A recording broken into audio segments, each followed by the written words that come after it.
Pessoal, tudo bem? Sejam bem-vindos ao podcast do Banco BV, o Economia em 5 Minutos.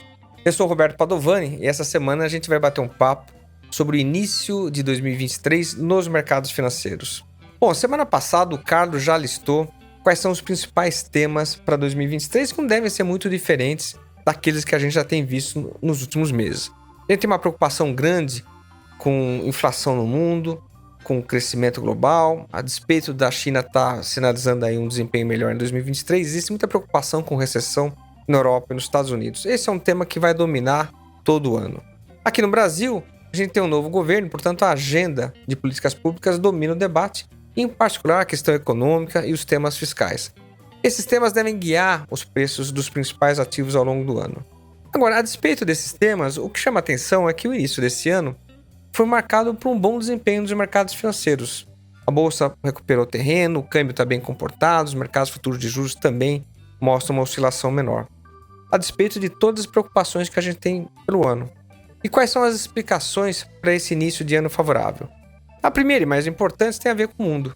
A gente teve dados melhores que o esperado de inflação nos Estados Unidos, a inflação mostra uma trajetória de queda, e isso alimentou a leitura pelos mercados que o Banco Central norte-americano vai poder subir menos a taxa de juros, e subindo menos os juros, você preserva o crescimento econômico, o que favorece os negócios e, portanto, empurra os investidores para os ativos de risco.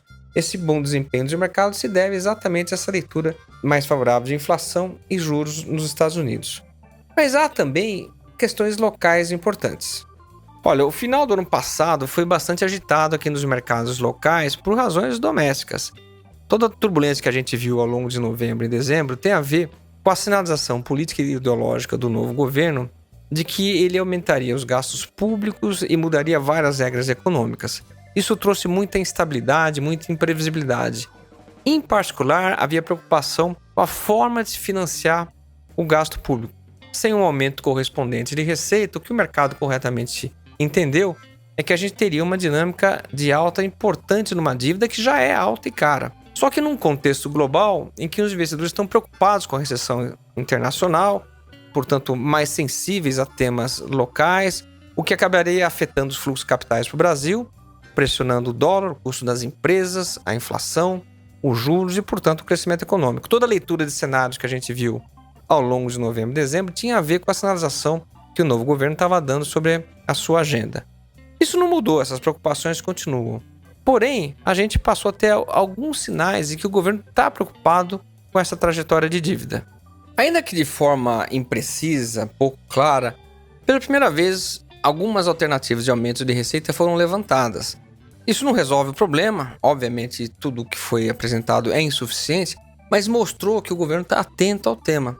E isso trouxe alguma tranquilidade adicional. Como o contexto global já era um pouco melhor, esses primeiros sinais que o governo se preocupa com o equilíbrio fiscal contribuiu para animar os investidores e, portanto, tanto os mercados externos quanto os locais tiveram um início de ano bastante tranquilo. Bom, a despeito desse início mais tranquilo nos mercados, isso não significa dizer que o ano vai ser calmo. Começando aqui pelo Brasil, a gente tem uma desaceleração já contratada, o mundo vai crescer menos, as condições de crédito são piores, portanto o Brasil vai também ter um desempenho econômico pior, e isso deve dificultar a arrecadação do governo. Então financiar o aumento de gastos com arrecadação não vai ser uma coisa tão simples. Da mesma forma, aumentar impostos ou reonerar setores que tinham sido desonerados não parece ser uma solução politicamente fácil. A carga tributária no Brasil já é bastante elevada e dificilmente uma reforma tributária vai mudar esse cenário fiscal de curto prazo. A reforma tributária é importante para aumentar a produtividade, crescimento de médio e longo prazo, mas certamente não vai trazer alívio na questão fiscal. E por último, a gente não vê esse governo muito empenhado em fazer concessões, privatizações, que traga receita extraordinária. Sobraria, portanto, controle de despesa, o que também parece bem complicado, dadas as pressões corporativas, principalmente com relação à folha de pagamento. Então não parece ter muita saída fácil. E isso significa dizer que uma saída provável vai ser, de fato, aumentar essa dívida. Só que, como eu falei, é uma dívida já elevada e bastante cara. Com mais incertezas fiscais no mundo, isso pressiona câmbio, inflação e impede o Banco Central de reduzir agressivamente a taxa de juros, o que reforça o problema fiscal. Portanto, esse tema das contas públicas no Brasil, ele vai continuar presente.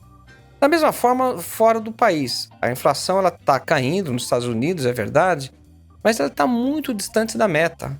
Enquanto os núcleos de inflação nos Estados Unidos têm rodado ao redor de 6%, a meta é de 2%. E para fazer com que haja essa convergência, é preciso gerar desemprego e recessão.